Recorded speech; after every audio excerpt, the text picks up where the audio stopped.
আমার মতো যারা কাঁকরোল খেতে একদম পছন্দ করো না, তারা কিন্তু একবার এইভাবে এই রেসিপিটা বানিয়ে দেখতে পারো। বিশ্বাস করো, বারবার খেতে ইচ্ছা করবে আর মুখে লেগে থাকবে। গরম গরম ভাতে একটা কাঁকরোল পুর হলে আর কি চাই। তো দেখো, আমি বেশি কথা না বলে আমি রেডি করে ফেলি। এটা রেডি করার জন্য আমি নিয়ে নিয়েছি 3টে কাঁকরোল, যেটাকে আমি মধ্যখানে ভাগ করে দেবো, কেটে দেবো। কেটে দিয়ে তারপরে আমি এটাকে প্রেশার কুকারে সিটি মারবো, 2টো কি 3টে, বেশি মারবো না। তো দেখো, আমি এটাকে বয়েল করে নিয়ে রেডি করে নিয়েছি। রেডি করে নিয়ে একটু ঠান্ডা হয়ে যাওয়ার পর আমি এর ভেতর থেকে বীজগুলোকে চামচ দিয়ে হালকা হালকা করে বার করে নিয়েছি।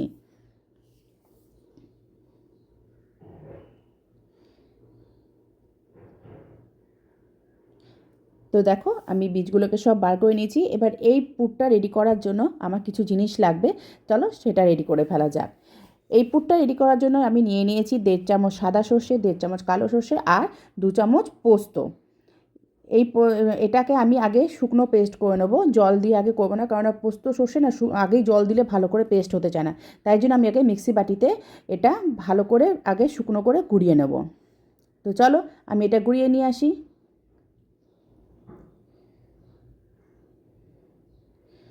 তো আমি এটা গুঁড়ো করে নিয়ে চলে এসেছি, কিন্তু এদিকে আমার কাণ্ড দেখেছো, এদিকে যে আমি ক্যামেরাটা ঠিক করে ধরি সেটা আমার খেয়ালই নেই।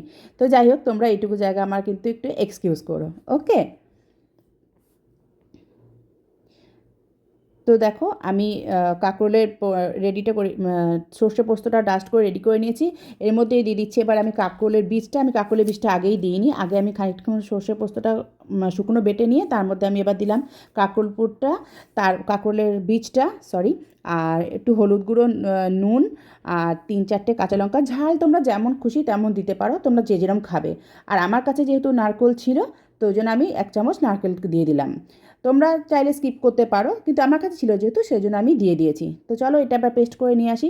দেখো, আমার এটা পেস্ট হয়ে গেছে। আর মিক্সিতে বাটিতে যেটা লেগেছিল সেটা আমি এর মধ্যে ধুয়ে জলটা দিয়ে দিয়েছি, যার জন্য একটু পাতলা পাতলা হয়েছে।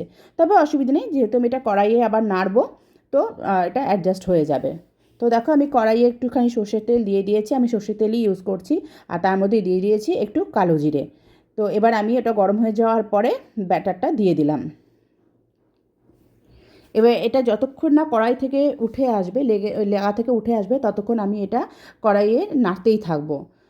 হাই ফ্লেমে দেবো না, মিডিয়াম ফ্লেমে আমি এটা নাড়বো।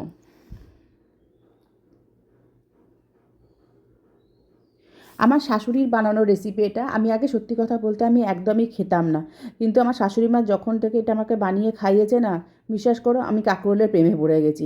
খালি মনে হয় গরমকাল কখন আসবে আর ভালো ভালো কাঁকরোল উঠবে আর আমি এরকম পুর বানিয়ে খাবো।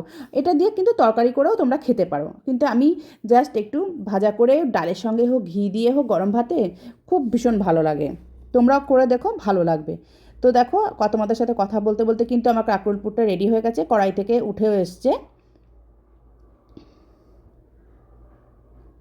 দেখো, দেখেছো, একদম উঠে এসছে। তো রেডি আমার কাকরপুর। চলো, আমি এটা এবার নাবিয়ে নিই। আমি এটা নাবিয়ে নিয়েছি একটা প্লেটের মধ্যে। এবার এটা একটু ঠান্ডা হতে হবে, ঠান্ডা করার পর তারপর আমি চলে যাব নেক্সট প্রসেসে।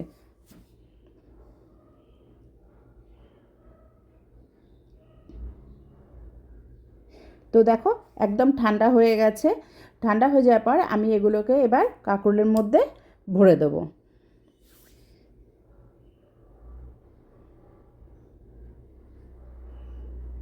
ঠিক এইভাবে হাতের মধ্যে মুঠো মুঠো করে নিয়ে, তোমরা যে যেরমভাবে পারবে সেরমভাবে নিয়ে কাঁকরোলের মধ্যে এটাকে চেপে চেপে একদম ভর্তি করে করে দিয়ে দেবে। দেখো, এইভাবে হয়ে যাবে দেখতে অনেকটা। তো চলো, আমি বাকিগুলোকে ঠিক সেম একই প্রসেসে পুর ভরে নিই। দেখো, আমার কিন্তু সবগুলো কাঁকরোল পুর রেডি হয়ে গেছে। তো এই কাঁকরোল পুর রেডি করার জন্য আমার একটা ব্যাটার লাগবে।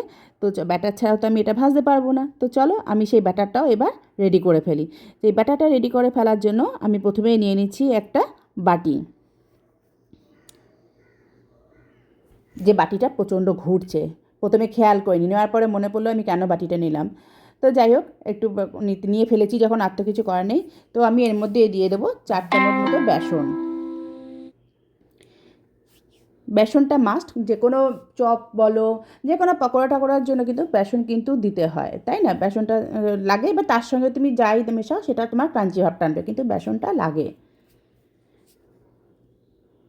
তো দেখো আমি 4 চামচ বেসন দিয়ে দিয়েছি, দিয়ে দিলাম চালের গুঁড়ো। আমার কাছে যেহেতু চালের গুঁড়ো ছিল, তোমরা চাইলে কর্নফ্লাওয়ার পাউডার দিতে পারো। আমার চালের গুঁড়ো ছিল তাই আমি চালের গুঁড়ো দিয়ে দিয়েছি। দিয়ে দিলাম নুন, স্বাদ অনুযায়ী নুন আর হলুদ, ব্যাস আর কিছু লাগবে না।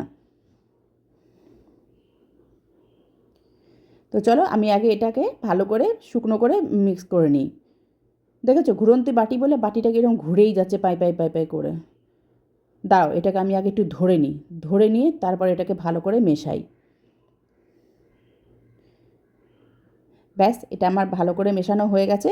এবার আমি এটাকে জল দিয়ে ব্যাটার রেডি করব। দেখো ব্যাটার রেডি নিয়ে আমি চলে এসেছি। এর থিকনেসটা কিন্তু অনেকটা এরকম হবে, বেশি মোটাও হবে না, বেশি পাতলাও হবে না।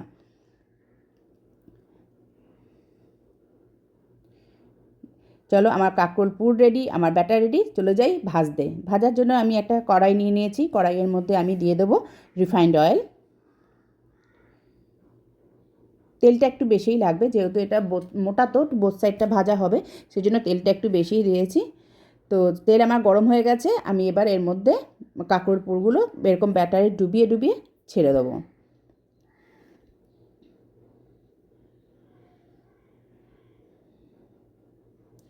একসঙ্গে কিন্তু বেশি দিতে যাবে না, দুটো করে দেবে। আমার কড়াইটা ছোটো তো তাই জন্য আমি দুটো করে দিয়েছি, তোমরা 3টে করেও দিতে পারো। গ্যাসের ফ্লেম কিন্তু অল্পই রাখবে, না হলে ভেতরটা ভালো করে ফ্রাই হবে না। আস্তে আস্তে হলে এটা খেতে অনেকটা ভালো লাগে, খেতে ক্রাঞ্চি। দেখেছো এক সাইড হয়ে গেছে, লাল লাল হয়ে গেছে, আমি উল্টে দিলাম আরেক সাইড করার জন্য।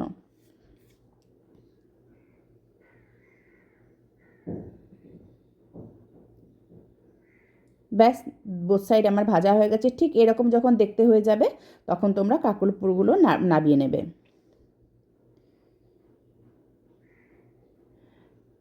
তো দেখো আমার দুটো ভাজা হয়ে গেছে, চলো আমি বাকি কাঁকরোলগুলো ঠিক একইভাবে ভেজে নিই।